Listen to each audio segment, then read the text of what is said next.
बच्चों याद रहे, कोई भी फोर्स जो सर्कल में घुमा दे किसी ऑब्जेक्ट को उससे वर्क डन नहीं होता।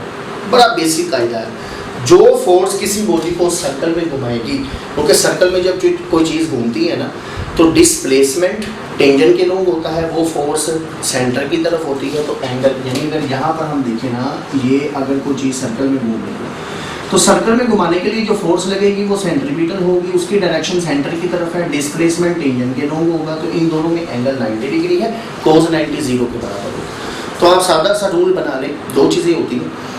अगर किसी बॉडी का इनिशियल और फाइनल पॉइंट सेम हो जाए, उसका डिस्प्लेसमेंट 0 होगा, वर्क डन 0। नंबर 2, कोई ऐसी फोर्स जो किसी बॉडी को सर्कल में घुमा दे उससे वर्क डन नहीं होता, तो सेंट्रीपिटल फोर्स से वर्क डन 0 होगा।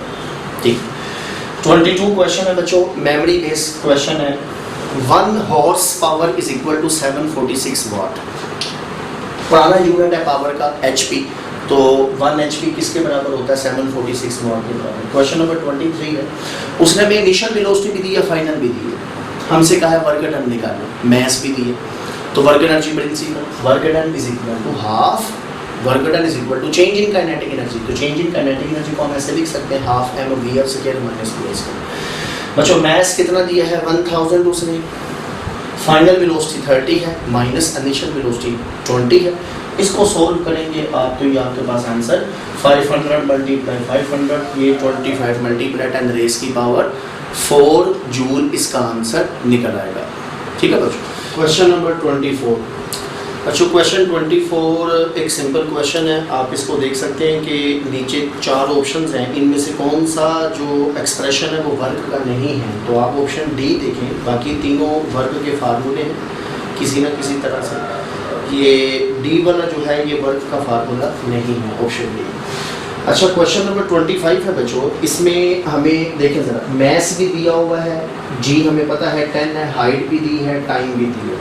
तो पावर का फार्मूला होता है work done over time. Work done height के केस में mgh होता है डिवाइडेड बाय t, टाइम है। वैल्यूज पुट करें तो पावर का आंसर 1176 वाट निकल आएगा, 1176 वाट। क्वेश्चन नंबर 26 भी एक सिंपल क्वेश्चन है बच्चों, इसमें वर्क डन निकालना है। सारी चीज़ें हमें गिवन है, मैस भी दिया हुआ है, g 10 है, h भी है। तो ये वर्क डन आप इसको मल्टीप्लाई करेंगे। अगर g 10 लें तो 1000 होगा, अगर g की वैल्यू 9.8 लें तो वो 980 जूल निकल आएगा। ऑप्शन से पता चल जाता है कि g की वैल्यू 10 ली है उसने या 9.8 ली है।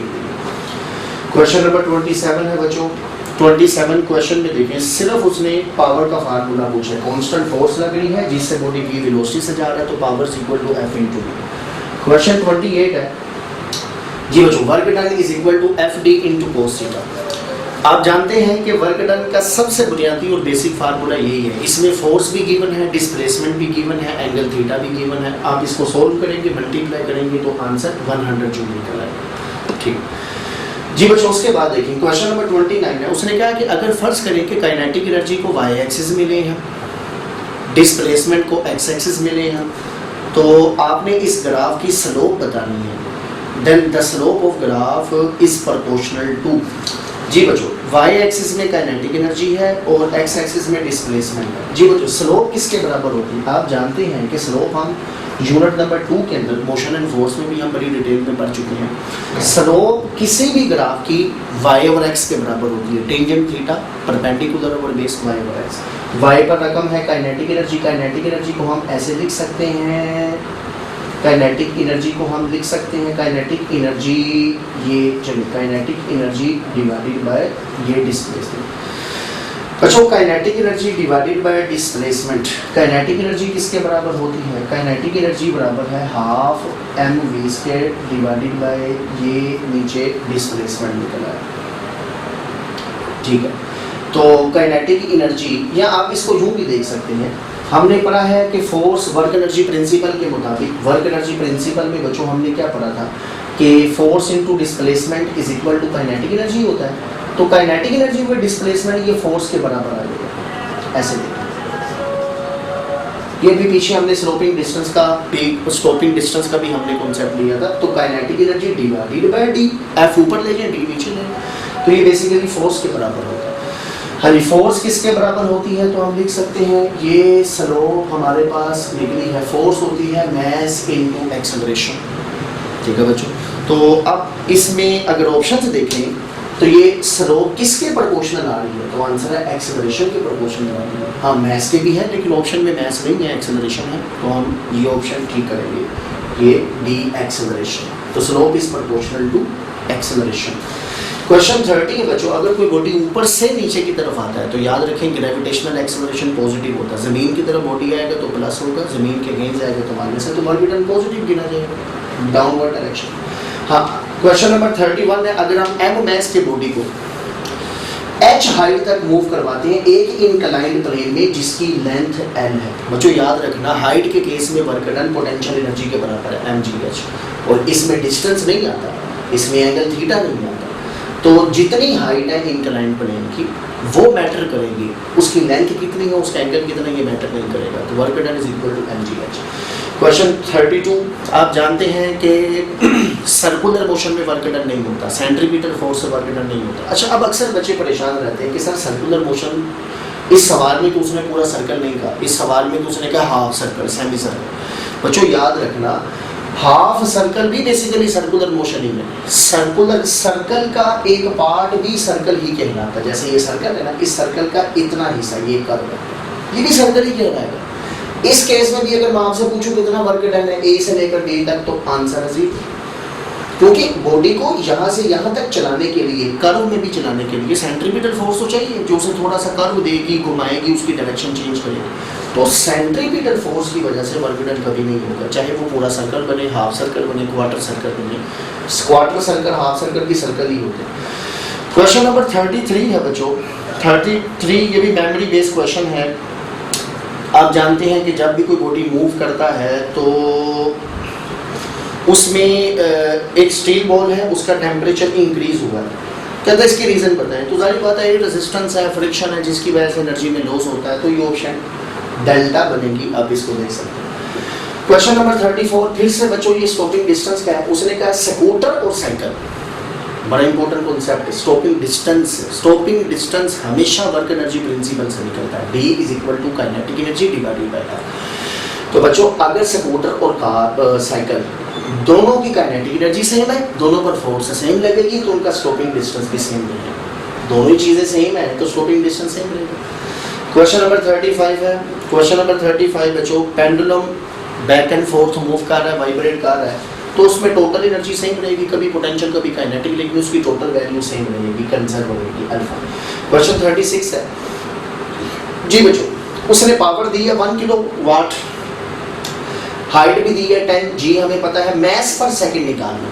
कहता है कुआं है 10 मीटर की हाइट तक है, उसकी जो डेप्थ है वो 10 मीटर है, 10 मीटर की हमने जो है ना वो नीचे हाइट से 1 किलो वाट की मोटर लगाई है, तो वो पर सेकंड कितना पानी बाहर निकालेगी, मैस पर सेकंड निकालना है m/t, तो GH उधर ले जाए डिवाइड हो जाए। तो बच्चों mass per second is equal to power divided by GH, power भी दी है G10 है H10 है, ध्यान से 10 निकला है। 37 देखिए 37 बच्चों, 37 क्वेश्चन में आप लोग जानते हैं कि ग्रेविटेशनल फील्ड एक कंजर्वेटिव फील्ड है, और कंजर्वेटिव फील्ड की बड़ी प्रॉपर्टीज में से एक प्रॉपर्टी है, वैसे 2 प्रॉपर्टीज होती हैं कंजर्वेटिव फील्ड की। पहली प्रॉपर्टी कंजर्वेटिव फील्ड के अंदर क्लोज्ड पाथ में वर्क डन हमेशा 0 होता है, नंबर 1। नंबर 2 कंजर्वेटिव फील्ड में वर्क डन जो होता है वो पाथ के इंडिपेंडेंट होता है, पाथ पर डिपेंड नहीं करता। दुनिया का कोई फील्ड जिसमें 2 प्रॉपर्टीज सिर्फ आएंगी, नंबर 1 क्लोज्ड पाथ में वर्क डन 0 हो, नंबर 2 उस फील्ड के अंदर वर्क डन पाथ पर डिपेंड ना करे, वो कंजर्वेटिव। तो बच्चों चूंकि ग्रेविटेशनल फील्ड कंजर्वेटिव फील्ड है, इसलिए इसका वर्क डन पाथ पर डिपेंड नहीं करेगा। तीनों पाथ में आप देख सकते हैं क्वेश्चन में डायग्राम बनी है, तीनों पाथ में work done path initial final point same है, तो तीनों केसेस में वर्क डन भी सेम होगा, बी ऑप्शन।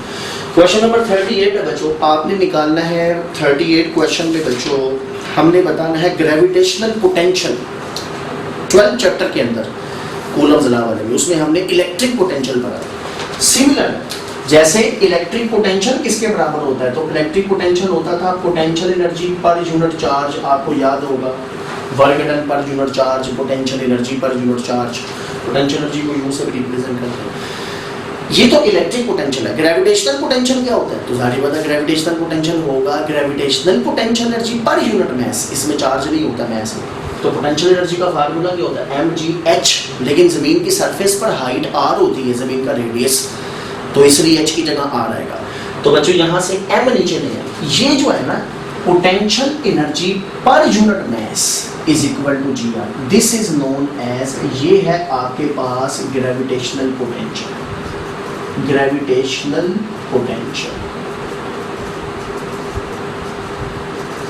ठीक है बच्चों, जैसे electric potential energy per unit charge है, तो ये आपके पास ग्रेविटेशन। जी क्वेश्चन नंबर 39 में 2 किलोग्राम का मास है, उसकी एनर्जी निकाल दी है। तो बच्चों Einstein equation E equal to mc square, m2 है, c स्क्वायर 9 × 10 रेज़ की पावर 16 होता है, मल्टीप्लाई करें 18 निकल आएगा आंसर 10 रेज़ की पावर 16। क्वेश्चन 40 है, फिर से काइनेटिक एनर्जी मोमेंटम का रिलेशन, काइनेटिक एनर्जी सेम मोमेंटम पर मास के इनवर्सली प्रोपोर्शनल है, तो ये ऑप्शन अल्फा बनेगी। हम पहले भी कई दफा ये सवाल कर चुके हैं। Question number